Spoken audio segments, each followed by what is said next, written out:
Thanks for listening to the AZ Wildcats podcast post-game show. I'm your host, Mike Luke, joined by Saul Bookman, Mr. Triple-Double himself, Matt Muehlebach. Hello, fellas. How you doing? How you doing, guys? Good. Now that first round is over with. You're not kidding. All right, Saul's up against a hard out, so I want to be able to get some of Saul's opinions here, and then Mr. Muehlebach, we will get to you. But doing well. How are you guys doing? Not bad. 85-65 Arizona wins. What are your guys' thoughts on this? This was a tale of two halves. I'll put it to you like that. Yeah, no, listen, I think everybody was a little nervous, especially when we went up by 8 and then Long Beach State went up they went on like a 15-0 run and took the lead, and you started being like, oh no, not this again. But listen, this is what veteran experience will give you. They didn't panic, they didn't freak out, they just settled into their game and they started attacking the paint, hit a couple hit a couple threes, and it kind of just towards the end of that half, you could feel like, okay, I think we got a good foothold on this game. And then in the second half, they just came out and they just obliterated Long Beach State. Long Beach State didn't have a chance in the first 5 minutes of that second half, and that's really where Arizona put the game away. Matt, what'd you think of the game?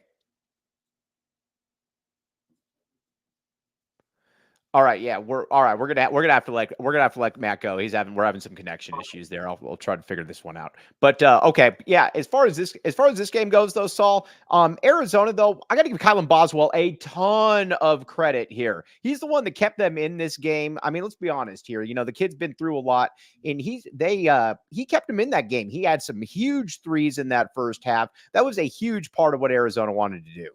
The three that he hit to put it to 31 apiece, I felt like that one was the one that he really wanted because it tied the game up, but also gave him a lot of confidence. And as soon as he hit that one, you could see he turned around and he kind of like flexed because he was excited about that.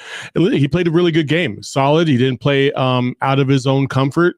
I thought he was very methodical in the way he approached it. He didn't force anything. He played a solid game. That's the kind of game you need from Kylan Boswell. If he comes out and he does that kind of stuff, Arizona's going to be very, very tough to beat. And he did that tonight. And especially in that second half, he was just more of the facilitator, didn't really attack too much. I thought it was a great game by Boswell. And you know what I like, too? He came out and he was confident. You can generally tell with him early that, is this going to be a game? He was hunting his shots. And, Saul, you know that. I mean, when you're playing basketball, if you're hunting your shot as opposed to kind of feebly hoping the ball goes in, it's just a totally different mentality entirely. Oh, yeah. I mean, you guys shoot with confidence. And you can see it in his hands, too, by the way. I don't know if when you watch his follow-through, watch the follow-through. Watch how he finishes his hands at the point of release. That's going to tell you how he's feeling. If he finishes all the way, typically, that means he's feeling pretty good. I know it's a small little thing. Caleb Love does the same thing, by the way. Right. And I could usually tell when Caleb's about to make a shot just based off of how the ball comes out of his hands. He's just – listen, Kylan is such a good player. And I know we get down on him because he's so inconsistent, or he had been inconsistent this year, but he is a really good player. And if he sticks with it and he plays with confidence, he's one of the best guards in the country. Right. And that's the thing that frustrates us all. But you saw it tonight. And when he plays his game, Arizona's not going to lose. There's a reason, too, that he's a five-star kid. I mean, those kids don't just come out of nowhere. You played against some five-star guys. Saul, they're just different. And, I think so much of that is confidence when it comes to Kylan Boswell. And again, in that first half, that was not a pretty first half. Arizona was missing layups left and right. And I wasn't totally concerned about it because at the same time, I'm like, all right, well, Arizona's going to, they're not going to keep missing those. But there was also a point when Arizona's getting down 4, they're getting down 5, and you're like, all right, you don't want this to start getting pushed to 7, 8, 9. And those threes were able to prevent that from happening. And that was huge the way they closed that first half. Yeah, I actually thought that Arizona could have shot better from 3. They missed some easy shots that could have gone down. I didn't think Pella necessarily. I know his percentages say I think he was 2 for 4, 2 for 5, but I felt like Pella didn't have like the best game, especially at the rim. And that was the thing that you can lay back on, is that like it's not just that Arizona was able to hit their perimeter shots, enough to keep Long Beach State honest and prevent them from running, but also they were getting shots at the rim despite the zone and despite what Long Beach State was trying to throw at them and our struggles with the zone this season.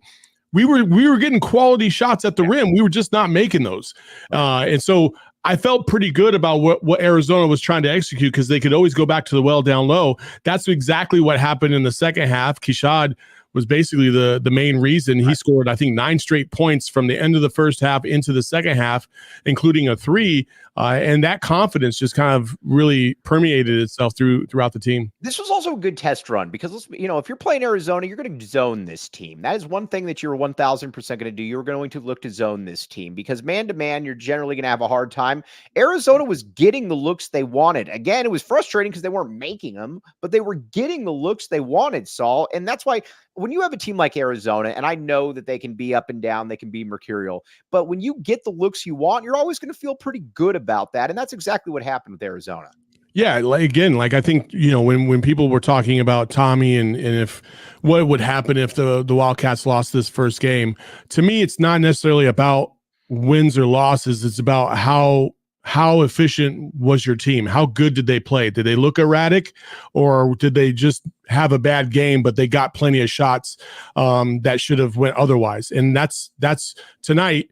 If Arizona had found a way to lose this game, I would have said Tommy is nowhere near the hot seat because of the amount of shots that they got at the rim that they just couldn't execute. And that would have been the theme had they lost this game, right? But they didn't. And they executed in the second half. They played at a high level. They hit threes. They pushed the tempo. They got some alley-oop dunks. Like, that was Arizona. That's Arizona basketball. The run of death from the end of the first half to the second half just sealed it. All right, Keshad Johnson, too. I mean, when he brings that energy, there's nobody else like him on this team. At 6'7", he's a little bit bigger, he's a little bit stronger than everybody. But when he brings an energy, when he's taking the open 3 and making it, there's really nobody else that you can quite compare him to on this roster, Saul. And that's why, to me, he is a huge X factor. Everybody talks about Kylan Boswell, deservedly so. But when you've got Keshad Johnson doing what he was doing out there, it's a total game changer because you can go small with him. You can go big with him. He's kind of that jack of all trades. Yeah, he's a connector. When Ballo or Krivas is not really scoring down low, you can go to Keshad.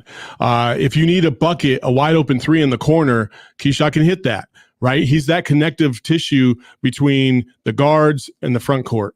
And so I really liked how Keshad played tonight. He played with energy, played with confidence. He wasn't going to back down to Long Beach State, and nor should he. So I just think that his contribution to that 20-2 run that basically put the game away in the first 5 minutes was key because he scored 9 of them.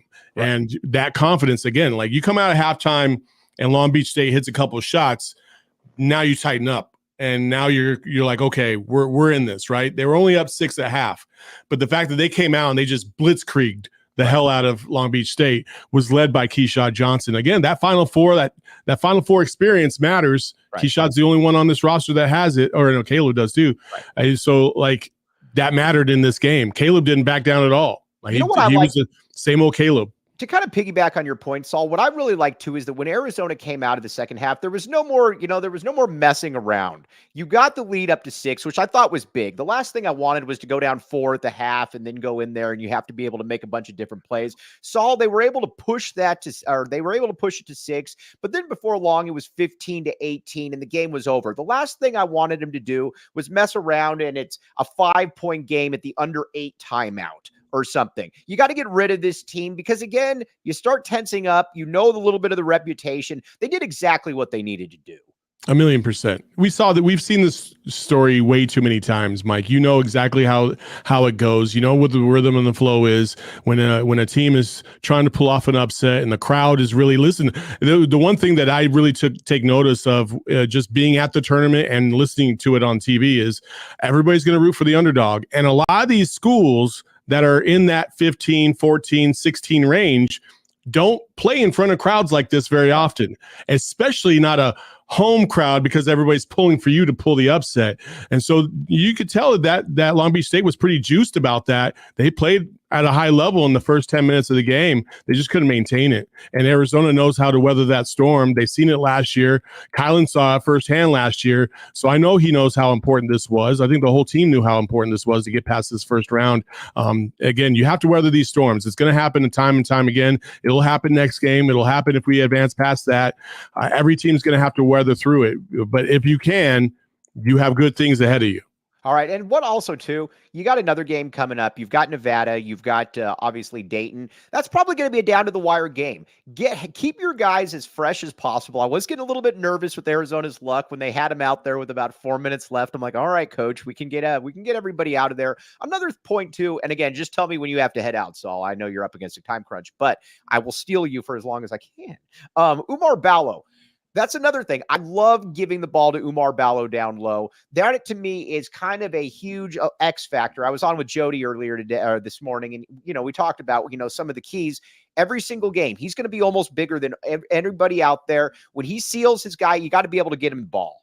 1,000,000%. I thought his defense tonight was fantastic. He basically shut down anything interior wise for Long Beach State. They got a couple of shots at the rim here and there, but I just thought Ballo was fantastic on the defensive side. And then on the offensive side, listen, man, when all else fails, you could throw it down to him to try and get you an easy bucket. And that happened a couple times as well. Got fouled a couple times, hit his free throws. I think it was 3 for 4 from the line tonight. So, you got to be excited about what Ballo brought to the table. I think this was just a really good entry point game into the tournament. Get last year's monkey off your back. Stop worrying about what happened in the past. Now you can focus on your identity and what your role is moving forward. I feel really optimistic about this team. I think we all do, but we always move forward with cautious optimism. And so I have no doubt that that's what's going to happen here. And listen, I think this team is as good as any in the country if they're locked in. Tonight was a lock-in performance. I think they could lock in even more. And I expect them to next round should they play Dayton or whoever. I forgot who Dayton's playing. Dayton, Nevada, Mountain West. Nevada, that's right. What I also like, too, about this team is that everybody's got a role. Everybody's got a role. Saul Bookman, you're the man. I appreciate you. You're going to be on every post game with us. This is correct, Saul Bookman. I will. All right, my man. All right, we're going to try Matt again. Here, Saul. Appreciate you, big dog. Hello, Matt Muehlebach. How you doing? Hey, Mike. How are you? Oh, yeah, not too bad. Nice to see you. You're not so fuzzy anymore. How's Mr. Triple Double doing? Doing well. Sorry about the connectivity problems, but No, what were your thoughts, Matt? What were your thoughts? I think so. Yeah, Saul mentioned something I think is interesting, and that is they didn't panic. And I think one of the biggest just sort of characteristics of good teams in the tournament is the ability not to panic and to sort of play through sometimes. Like I haven't taken a look at this, Mike, but how many times probably this year did Arizona go into halftime against a far inferior opponent, tied or up 5 or up 3, and we don't think about it. We don't even nobody stresses about it in terms of a fan. But when you're in the NCAA tournament, you're up 3 or 5 in the first round, you're panicked. Right. So it's a good thing the team did not. I thought they did a nice job kind of playing through a little bit of I would say a tentative, first 10 minutes or so. Yeah, and also let's be honest. I got to give Kylan Boswell a lot of credit. We were talking about that. Kylan Boswell has been kind of a lightning rod. Now I got to give Matt Muehlebach a lot of credit. This is why Matt Muehlebach is much smarter than Mike Luke. Matt, I would call Matt Muehlebach and I'd say, listen, Matt, pretty bummed about this performance. And you say, listen, man, the kid's got talent. You got to stick with him. He's, and you said that from day one, Matt. And this is the kind of games where he's a difference maker, and he was hunting his shots. That, to me, is the key, is that he was hunting his shots. He was looking comfortable. When he does that, he's a difference maker, and Arizona's a different team. Yeah, no question about it.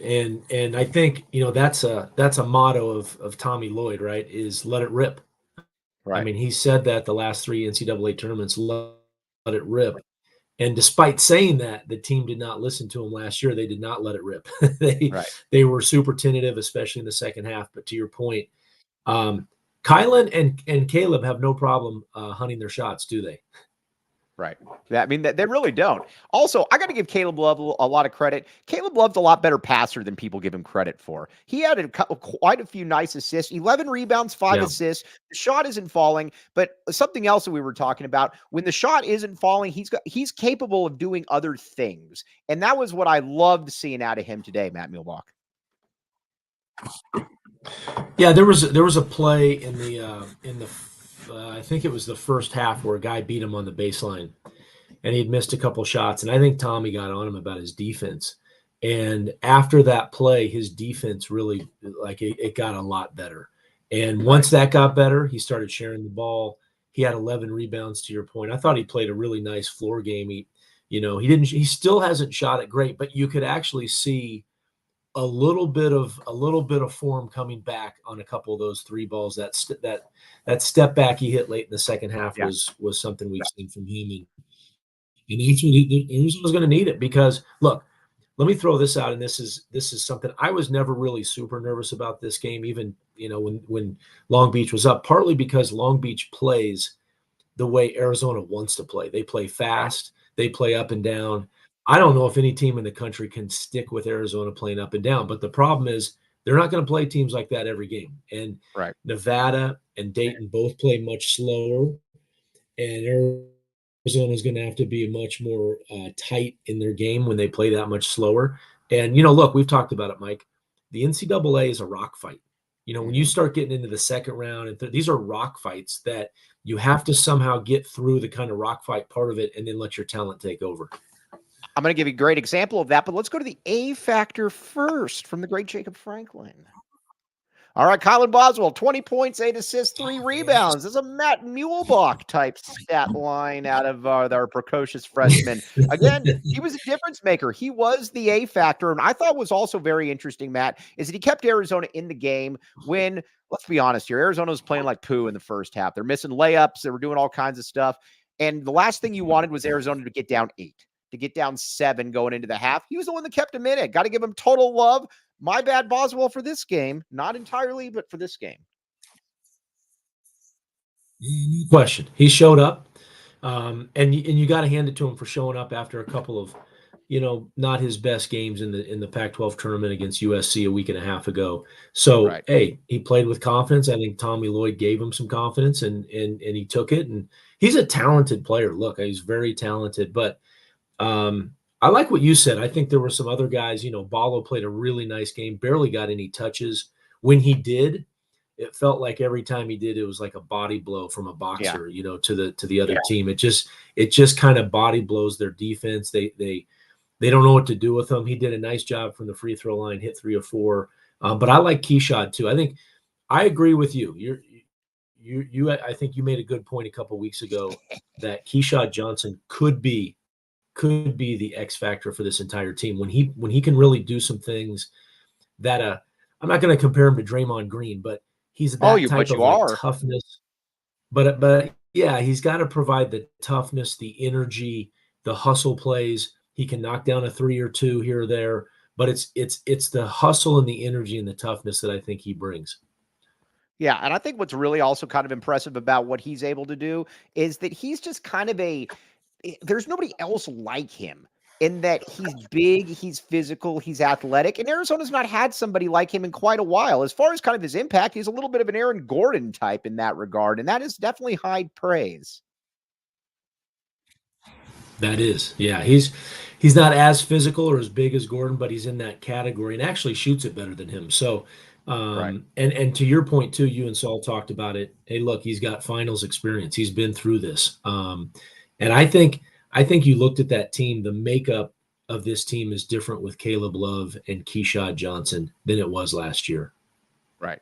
Yeah. I mean, it's totally different. And that's a toughness factor that Arizona just doesn't have. Now, it's now time for the Desert Financial Credit Union by the numbers. All right, Desert Financial Credit Union by the numbers. 37% free throw shooting or 3-point shooting to 17. Guess what, Matt? When that happens, you're going to win a lot of games. This is correct. You agree with this? I do. And Long Beach, we knew Long Beach didn't shoot it well coming in. They were one of the last in the country, and they basically did what's on paper. Right. I think. Sure. Go ahead, Mike. What's interesting to me on that line? The thing that jumps out is the 9 turnovers. Mm-hmm. And when Arizona lost to SC, they had 18 turnovers. When they lost to Oregon last week, they had 14 turnovers. And I think that the turnover battle for them is a big piece of it. They've been really good this year, not turning the ball over, despite playing, fun and fast and chaotic and all of those things. But when they have turned it over, it's a problem. And I thought they did a really nice job protecting the ball today.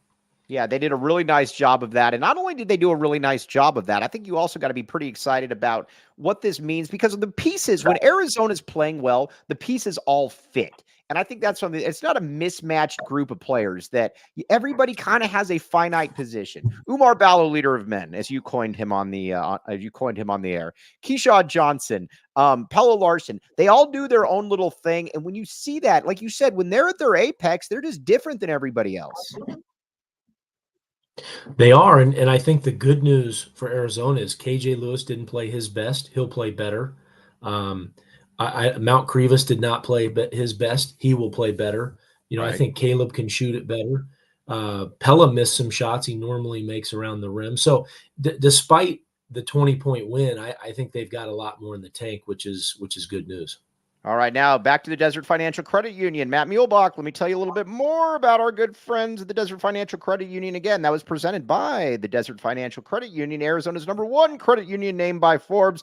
Also, when you open a free checking account online, get $200 in bonuses. Get started by visiting desertfinancial.com/200.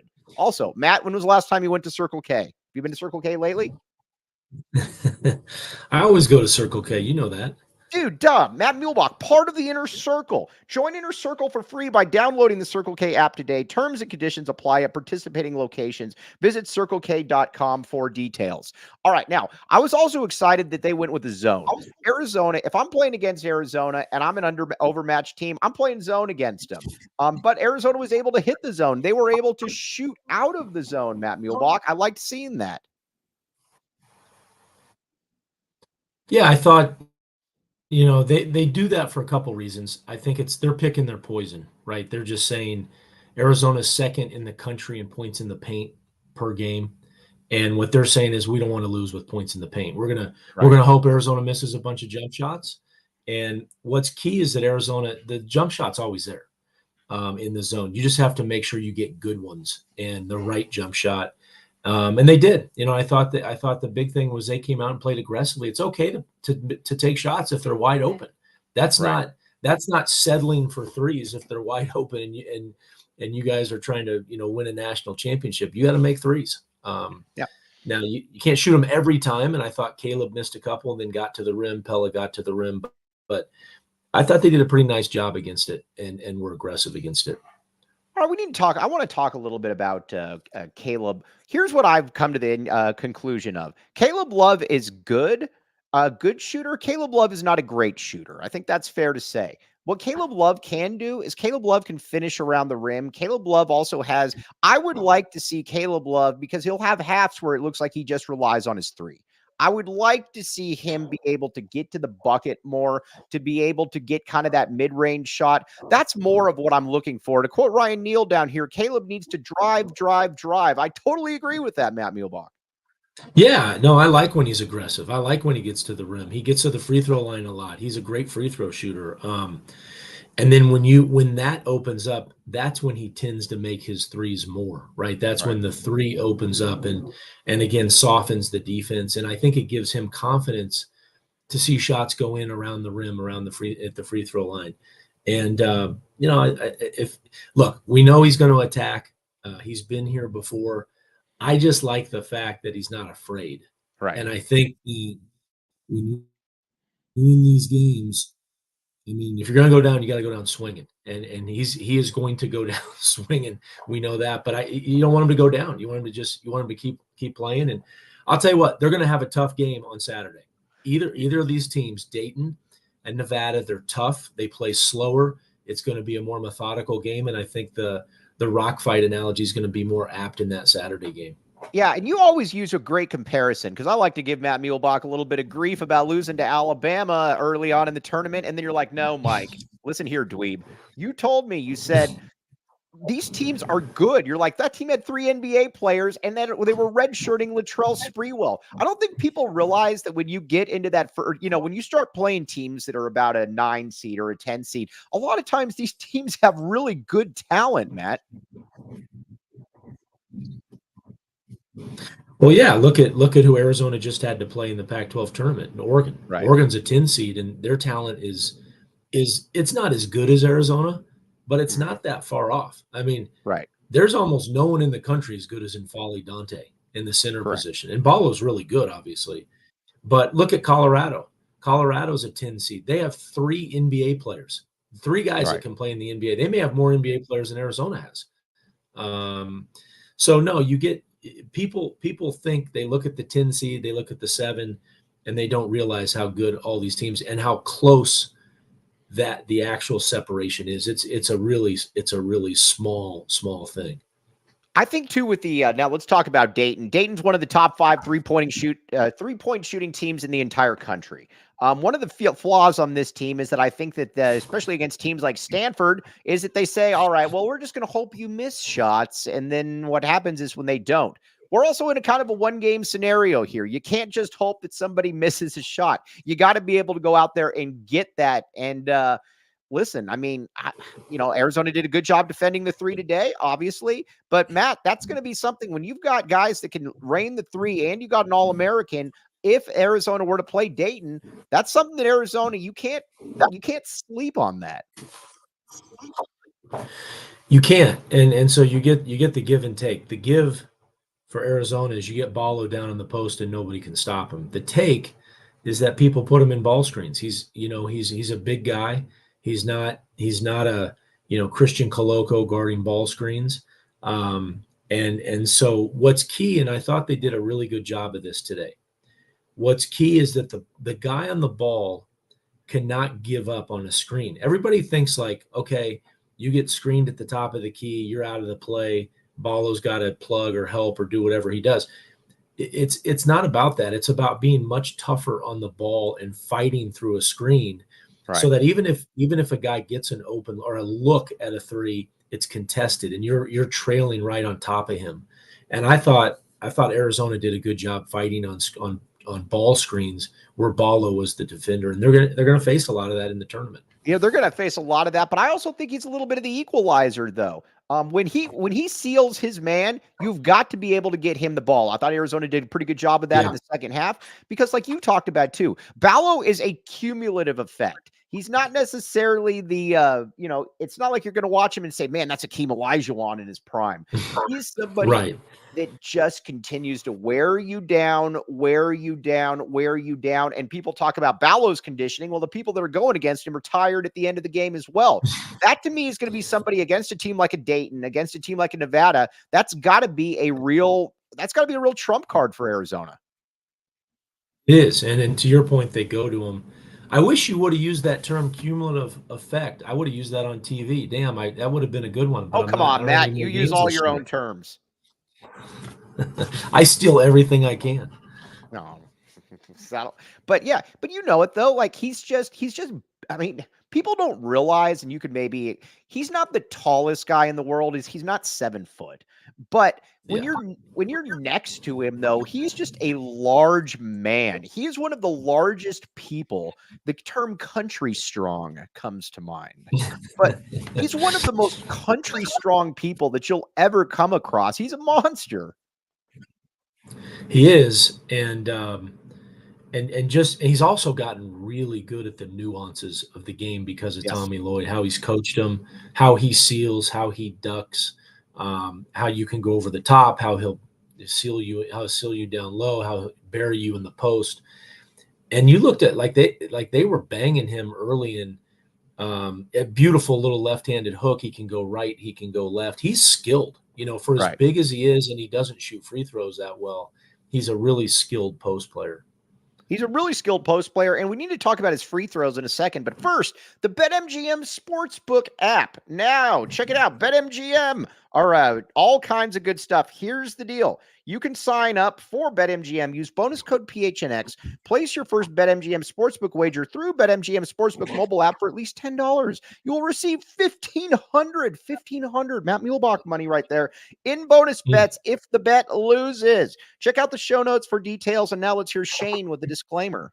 bets expire in 7 days. One new customer offer only. Gambling problem? Call 1-800-GAMBLER. Available in the U.S. Call 877-8-HOPE-NY 467-369 New York. Call 1-800-327-5050 Massachusetts. 21 plus only. Please gamble responsibly. Call 1-800-NEXT-STEP Arizona. 1-800-BETS-OFF Iowa. 1-800-981-0023 Puerto Rico. First bet offer for new customers only. Subject to eligibility requirements. Bonus bets are non-withdrawable. In partnership with Kansas Crossing Casino and Hotel. See BetMGM.com for terms. U.S. promotional offers not available in New York, Nevada, North Carolina, Ontario, or Puerto Rico. It doesn't get any better than that, Matt. And that was maybe the quickest read ever. Matt, I get people that ask me this all the time. I am going to put you on the spot right here.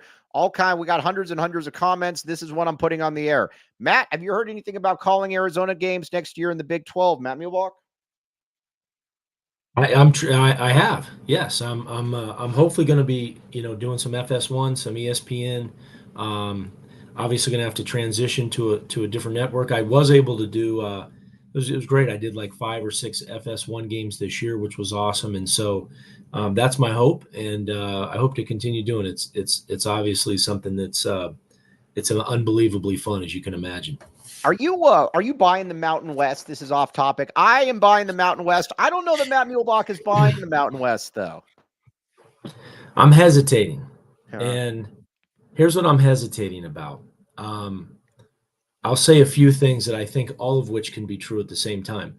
The Mountain West historically has not done well in the tournament. Right. And so I worry about that.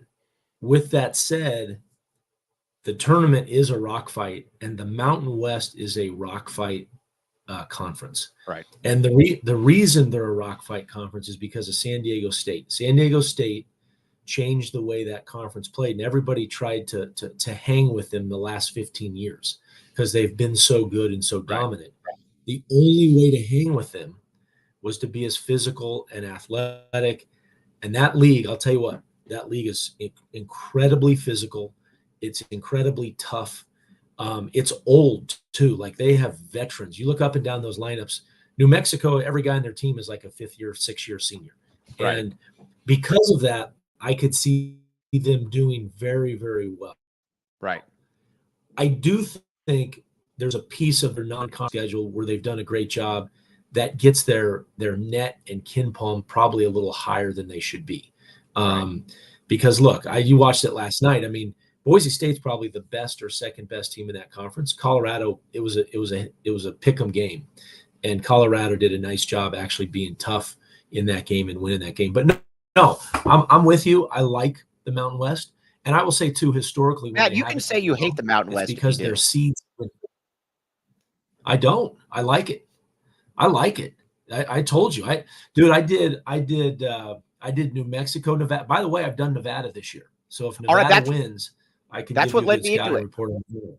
That's what led me into it, Matt. Let's say Arizona plays Nevada. You have done multiple Nevada games this year. What do you think about a possible Arizona-Nevada matchup? We've talked a lot about Dayton. How would Arizona and Nevada match up, Matt Muehlebach? Nevada's nasty. Like, they're nasty. They play hard. They have 2 unbelievable players. So they have Jared Lucas, who Arizona fans will remember from Oregon State. Jared was the sharpshooter that got him to the Elite 8 3 years ago. He's a problem. Jared Lucas is a problem. Keenan Blackshear is their point guard. He's a 6'5", 230-pound point guard who shoots nothing but mid-range fadeaways. He is a problem too. So I think it'd be a great matchup. And Steve Alford, of course, everybody remembers him from UCLA. They're good. They're a nasty team. Like, they're tough. Matt Muehlebach, I have Oregon in the Final Four along with Arizona. I'm back in the pack in its last year. So Oregon up now 10 on South Carolina. Do? I do. I have Oregon and McNeese State, the Elite 8. Well, Oregon's the exact opposite of what I normally say, which is I don't mind teams that lose before the tournament if it gets them kind of refocused. Right. But Oregon, I love the fact that they're on a roll. They had no business being in the tournament as of a week ago, right? 1 week ago, they were not in the tournament. They are now. They've got a dominant player that, as you and I said, the gravity of the world centers around N'Faly Dante. So, it really does. I like that pick. That's a good upset, man. We go out on a limb. It's like Five Lights. We go out on a limb and we try to support the community with in internal thinking. Okay, now Arizona moving forward. Then, what is your base? Do you have a baseline for this? Because you of all people know this better than anybody. You've been on a Final Four team. You've been on teams that have gone out early. You've been on a team in '89 that some people still consider the best team in school history. Lost in the Sweet 16 to Anderson Hunt, obviously. Is there a baseline that Matt Muehlebach has for this Arizona basketball team? Yeah, I think when you're a 2 seed, you sort of need to get to the Sweet 16. I agree. And when you get there, then it's a little bit of, do you shoot it well? Are you lucky? Is it a good matchup? I go back to, look, matchups are hugely important. Right. And that's why this matchup lined up with Arizona really well tonight, because the way they played. Long Beach played fast, played a ton of possessions. If anybody wants to play a ton of possessions with Arizona, they're in good shape. Otherwise they got to be ready to pound it out. I think Sweet 16 is the baseline for them. I think they're good enough to obviously be there. And I think after that, it's a little bit fate after that. Yeah, there's a lot of fate. Lute Olson used to always say this too, that there's a lot of luck that goes into the NCAA tournament. I mean, let's be honest here. How many times, and we'll get back to the team at hand here, how many times when you guys played UNLV in '89 with, you got the best player in the country and Sean, a lot of people thought you guys were to cut it down. You lose obviously off a push off. How many times do you beat UNLV out of 10 times that season? Probably 8. Yeah. Probably 8 plus. Yeah. I mean, if we play like the NBA, if we play 4-7, we probably win, 4-1. Right. I would agree with that. I think that's about right. Now, listen, with Arizona, what is your biggest? I was on a Phoenix radio show earlier this week. And I was asked, what does Arizona hang their hat on? And it was a great question that I hadn't really thought about. I don't believe that Arizona hangs their hat on anything, but here's what I do believe, and this is kind of me going in a roundabout way to try to sound smart. I think the one thing they have going for them, though, is that they can play any style and that they have a roster that matches up with anybody. If you want to go big, then Arizona can go big. You want to go small, Arizona can go small. They're comfortable in any situation. That, to me, is kind of their trump card, if that counts as one, Matt Muehlebach. It's huge, right? It's huge because they're going to play different styles. And Tommy Lloyd said something earlier this year. He wanted his team to feel comfortable in close games. Right. I thought that was a comment I had never heard from a coach. And, and they've played some close games. He seems comfortable. The team seems comfortable. I think it's a good question, though. Like, what is the identity of this team? Right. And I guess if I had to describe it, I think I would say it's a team that has a lot of talent 1 through 8. I think they share the ball a great deal. They like to play fast. And I think it's a tougher team than they were last year. Yeah, I think it's a lot tougher team. And I think a lot of that kind of comes back to Keshad Johnson. I think that he really kind of sets the tempo. Now, here's my next question. How does Arizona win a game if Caleb Love is just off? Because generally when hold on just a second. G-Rod, that's a fair point. When teams slow it down, they don't want to play slow. I just meant more from a size and from a, that kind of perspective. How does Arizona win a game then if Caleb Love, let's say that you're playing, Baylor in the Sweet 16 or New Mexico. I think Arizona's going to play New Mexico, Matt Muehlebach. I have an upset. Mountain West Love. How does Arizona win a game then? What does Arizona do when you've got a team that's, when you're going against a team that, and Caleb Love isn't playing well? How does Arizona win a game like that? Because I think that's what scares a lot of people. Well, I will say this. They're a top 10 offensive rebounding team. So even if he misses, they can go get it. Right. Keshad, Ballo, Pella, they all go get the ball on misses as good as anybody. That's a huge secret weapon for them is the rebound. They got out-rebounded today, by the way. And that'll be something I think will be good for Tommy Lloyd to remind his team about because they typically don't, right? They typically are as good as anyone in the country. I think the other answer I would give is hopefully this sign of Boswell playing well is a good sign, because I think the difficulty will lie if Boswell and Love don't play well together. That's the difficulty. Yeah, that's the thing too. But you can say that about anybody. It's like, if Simon and Bibby don't play well, then guess what? About anybody. Arizona's going to have a little bit of a problem. Now, one thing that's not a problem, Matt Muehlebach, illegal Pete's. Has Matt Muehlebach been to illegal Pete's? Yes, of course. I saw an illegal Pete's, by the way, in Boulder. There's an illegal Pete's in Boulder? Oh, duh. Illegal Pete's in Boulder. Now, listen, here's how you know Matt Muehlebach is cool. When Matt Muehlebach's cruising around Vegas, going in and out of bars, everybody wants to take pictures with Matt Muehlebach. I've seen this up close. Not this year, but last year, Matt Muehlebach is the celebrity. So if Matt Muehlebach, the coolest guy in the world, goes to Illegal Pete's, then it's good enough for any of us. That's what we got to do. Check out Illegal Pete's, my friends. All kinds of good stuff.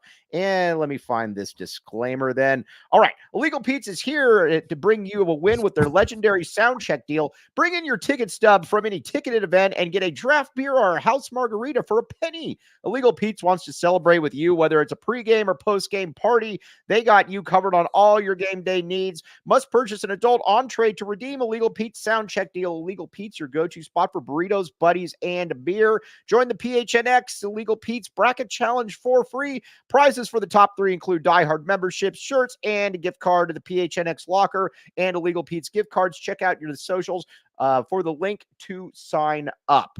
All right, now, let's see here. Illegal Pete's. Oh, Illegal Pete's is based in Denver. Did not even know that. Oregon up 5 at the half. We will find that out. Now, a team that does slow down Arizona. That is a very good point by G-Rod on the side. That's my street name, by the way, G-Rod. But how does Arizona beat that? Because again, this is not when they played Washington State.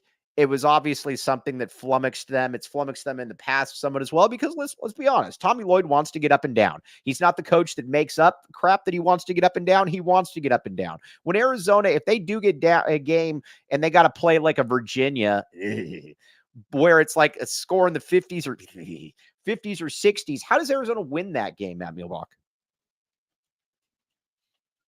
I think 2 things. I think one, get the ball in the paint. And that's, as I said, they're second in the country in paint points this year. I think the other thing is you just have to be good defensively. You can't, if you get in those type of games, you can't rely on your offense scoring 85. And right. I believe, Mike Luke, and we can check this. I believe Arizona is the only team in the country right now that's top 10 in Ken Palm in both defense and offense. Right, for sure. Yeah, and again, you know what's weird about it? The defense is good, but the 3-point defense isn't good.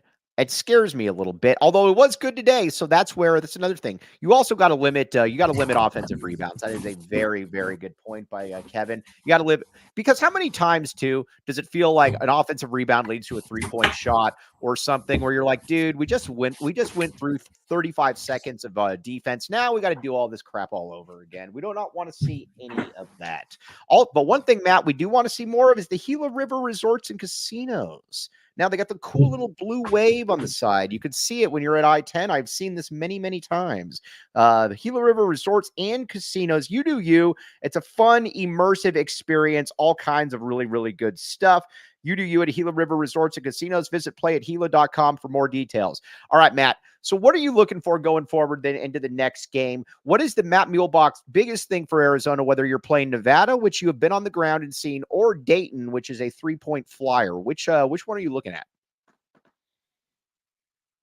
Is going to win that game. And I think what I'm looking for in this team is I look for one thing, and it's really their energy, right? It's just where's their energy at? I don't want to see any California cool teams. I want to see like locked in, super energetic, ready to play teams that are playing like, and they'll play free, they'll play fast, but I want to see the energy there. That to me is the key for them. My key is the Kylan Boswell. Keep playing well, young man, because the margin for error for this team goes up big time. Matt Muehlebach's guy, Kylan Boswell. Matt Muehlebach never departed from the Kylan Boswell station. We give Matt Muehlebach full credit on this one, Matt Muehlebach. So, all right. Hey, he's a young kid, right? He's evolving. I know NBA scouts that love him, and right. They see some bad games here and there, but they see what's there, the potential, and I liked how he was kind of goofing around with Caleb. He went up for the dunk. He could have passed it off. I think they were questioning whether he could dunk. That was a good moment, and I mean, that's, it's good to see it's good to see the teamwork and the chemistry. All right. He is the great Matt Muehlebach, Mr. Triple-Double himself, Pac-10 MVP tournament. I am Mike Luke. Going to be back with you tomorrow at 10:30, my friends. But had a very good post game. Matt Muehlebach, thank you very much for hopping on. I know you have better things to do than hanging out with me, but I do appreciate it. Thank you, Mike Luke. Hey, but by the way, did you get a new flat build hat? No, it's this one. It's this one. That's the one. That's one you've had for a while. Yeah. That's your trademark. That's your identity, is the flat build hat. Yeah, because listen, when I lost it for like 2 weeks, I just didn't wear a hat. Like somebody was telling me, "Oh, I'll find you a new hat." Nope, I'm actually gonna have to take a shower then and actually comb my hair. I will not wear any other hat but this, Matt Muehlebach. So on that note, all right, Matt. As always, though, I appreciate you, buddy. I'm sure I'll be calling you later today. But thanks again, my man. Bear down. Jacob Franklin. Thanks, behind the scenes. Okay, you're the man. All right, you've been listening to the AZ Wildcats post game. We all silly like the mayor.